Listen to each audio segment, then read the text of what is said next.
దప్పిక కొనిన వారిలారా నీళ్ళ యుద్ధకు రండి, రోగులు లేని వారిలారా మీరు వచ్చి కొని భోజనము చెయ్యుడి.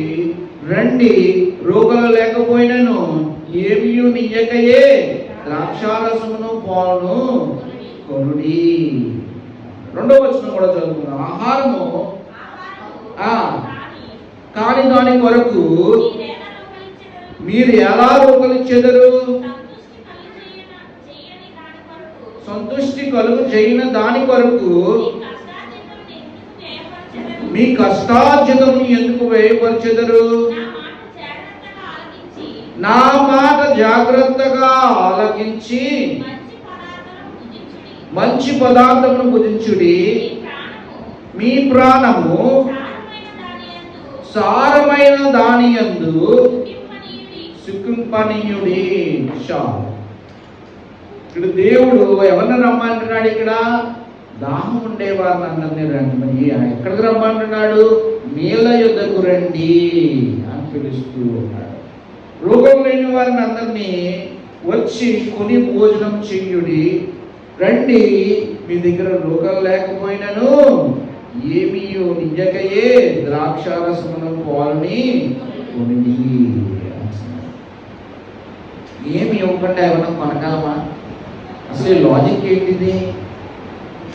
ఏమి ఇవ్వకుండా కొట్టడం ఎలాగా? How it is possible? ఎలా సాధ్యం అది? సార్ ఆలోచించండి. ఆయన ఏమన్నాడు? నేను ఇచ్చి నీళ్లు త్రాగితే మీరు అన్నాడు. ఎవరితో చెప్పాడు? యోహాను సువార్త 4వ అధ్యాయం 14వ వచనం. నేను ఇచ్చి నీళ్లు తాగితే మీరు అన్నాడు దప్పికపడడు. అందుకు ఆహ్వానిస్తూ ఉంటాడు. చదవండి ఆ వచనము.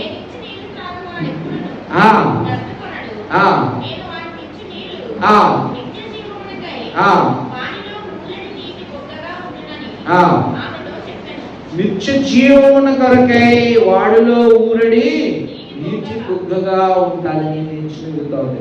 ఒక్కసారి తాగేరా, అది మీకు ఎప్పటికీ దప్పుకు ఎందుకు కొనరో తెలుసా? ఆ జీవజలం మీలో ఎప్పుడు కూడా ఊరుతానే ఉంటుంది. అలా నీళ్ళు ఊరే ఎప్పుడైనా స్పాట్ చూసారా? స్ప్రింగ్స్ అంటారు, న్యాచురల్ స్ప్రింగ్స్ అంటారు ఇంగ్లీష్లో. చూసారా? అవి అలా ఊరి లోపల ఎక్కడి నుంచి వస్తుందో ఎవరికీ తెలియదు. అలా ఊరుతానే ఉంటాయి, అలా నీళ్ళు పారుతానే ఉంటాయి. దానికి ఏముండదు, అది అంతరాయం ఉండదు, అలా ఊరుతానే ఉంటాయి.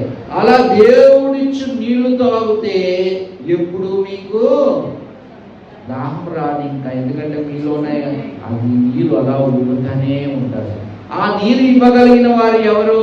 ఒక్క యేసు ప్రభు వారే. ఇదంతా అలంకార రూపంలో, మెటాఫర్ అంటారు ఇంగ్లీష్లో. ఆయన చెప్తూ ఉన్నాడు, మీకు దాహం వస్తుందా? మీ యొక్క ప్రాణానికి ఏమాత్రము విశ్రాంతి లేదా? చాలా ప్రయాసపడుతున్నారా? నా దగ్గరికి రండి. మనం ఏమిచ్చుకొనగలము అని అంటే రోగాలు ఇచ్చుకొనలేరు, కానీ మీరు ఏమి ఇవ్వకుండా ఎలా కొనగలరో తెలుసా? మీరు ఆ వినయమైన హృదయముతోని, ఆ పశ్చాత్తాప హృదయముతోని నాకు లోబడితే మీరు ఈ యొక్క నీళ్లు మీకు నేను ఇస్తాను.